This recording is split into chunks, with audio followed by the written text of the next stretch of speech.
L'art du peintre et ornatiste, Carlo Basilico, d'après les essais de Claudio Guarda.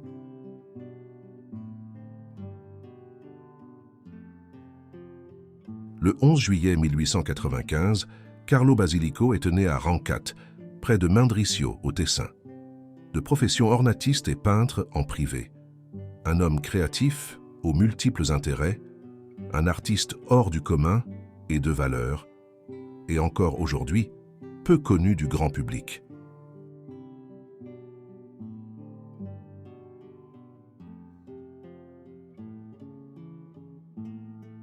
Bien sûr, si j'avais vécu à Paris, sans la responsabilité d'avoir à penser à la famille et aux affaires de l'entreprise, j'aurais pu me consacrer pleinement à la peinture et je me serais développé autrement.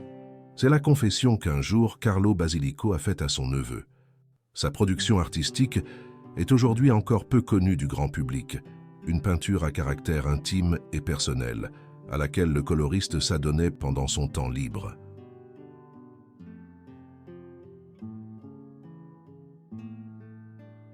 La figure et l'œuvre de Basilico suscitent un intérêt particulier, car dès le début, c'est-à-dire des premières décennies du XXe siècle, ses peintures se distinguent dans le contexte artistique tessinois pour le colorisme, non lombard mais français.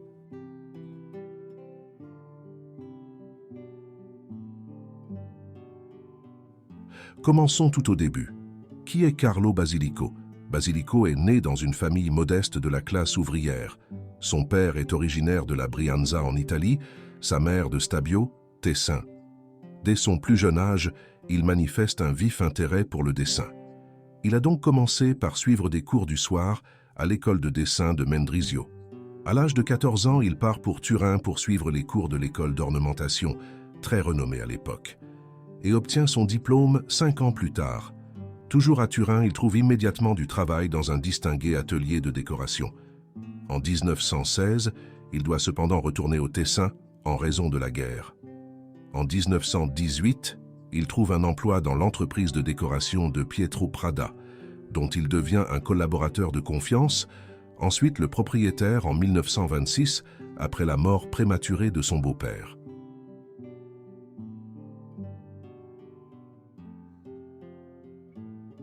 En bref, sa vie s'est partagée entre la décoration et la peinture. En réalité, c'est un homme créatif qui se consacre à de multiples activités. Il était concepteur et planificateur, ainsi que graphiste. Il aimait la musique et jouait du cor anglais dans la musique de la ville. Mais il s'est surtout consacré à deux grandes activités, soit l'une que l'autre concernant la peinture en tant que recherche et expression privée, et aussi professionnelle et publique liée à l'entreprise. En fait, il a fait preuve d'une grande conscience professionnelle, tant dans la gestion de l'entreprise que dans la défense des emplois de ses collaborateurs, qu'il traitait comme des frères, ainsi que dans l'obtention de tâches de travail stimulants, comme peintre d'ornements dans des villas, églises, chapelles et autres, tels que le cinéma-théâtre de Chiasso.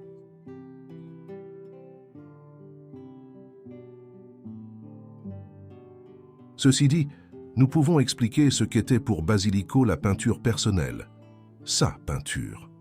C'est un journal domestique, réalisé pendant les jours de congé, dans le temps libre. Une façon de mettre sur papier des coins de paysages qui le frappaient lors de ses promenades dominicales, dans la campagne à Dorna. Ou bien des membres de sa famille et les lieux de sa vie quotidienne. Sa femme, Irma, faisant la lessive, la cour intérieure, avec ses pots de fleurs, la terrasse sur la rivière, les collines dans les couleurs douces du printemps ou les brumes de l'automne. C'étaient des pages pour lui-même, une sorte de journal de l'âme chargé de toutes ses émotions, des notes du voyage qu'est la vie et qu'il gardait pour lui.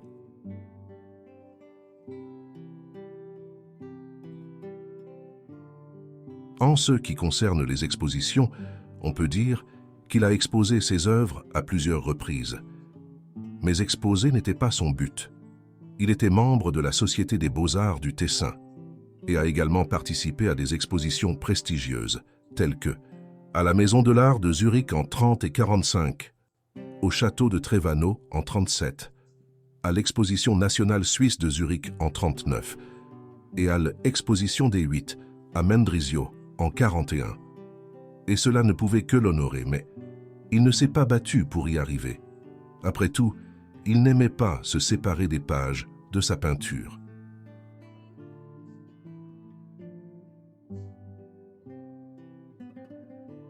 À ce stade, on peut souligner ses particularités. En parlant de sa peinture, il convient de séparer ces deux activités. Celle du peintre qui peint pour lui-même et celle de l'ornatiste qui donne forme aux demandes, même extravagantes, du client. Ce qui frappe dans sa peinture, ce n'est pas seulement sa palette inusitée des années 1920, mais aussi l'expressivité des signes et des couleurs, qui, dans les années 1930, ont une force et une énergie intrinsèques telles qu'elles deviennent la structure de la peinture, ce qui est très inhabituel par rapport à ces années-là.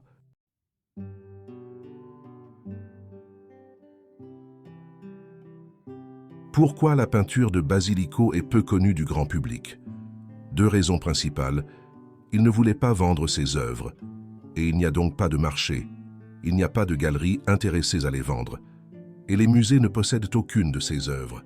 Et si on ne les voit pas, on ne les connaît pas. La seconde est qu'après sa mort en 1966, les œuvres sont restées entreposées à Chiasso et ont finalement migré à Bâle, où vit son neveu qui s'en occupe.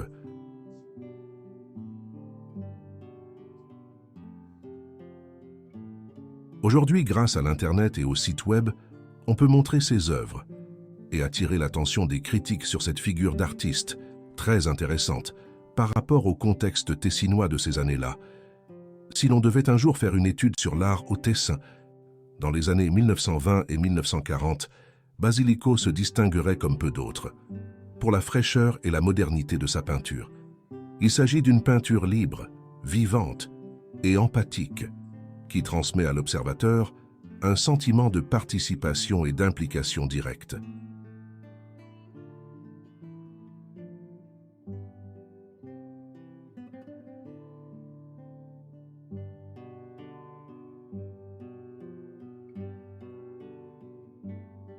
Claudio Guarda est un historien de l'art et un critique d'art qui a apporté une contribution importante à la compréhension de l'art de Basilico par la sélection des œuvres et un examen approfondi du contexte historique et artistique dans lequel elles ont été créées.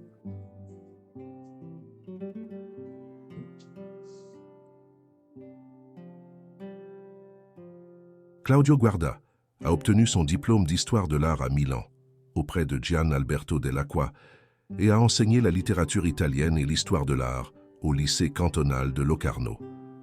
Depuis 1987, il écrit régulièrement des critiques d'art dans des journaux tessinois. Pendant une décennie, il a tenu une rubrique artistique hebdomadaire dans Il Café et collabore actuellement avec La Regione.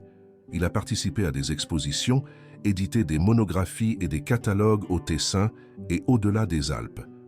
De 1996 à 2008, il a été membre de la Commission cantonale des Beaux-Arts et de 2005 à 2008 de la Commission culturelle de la ville de Lugano.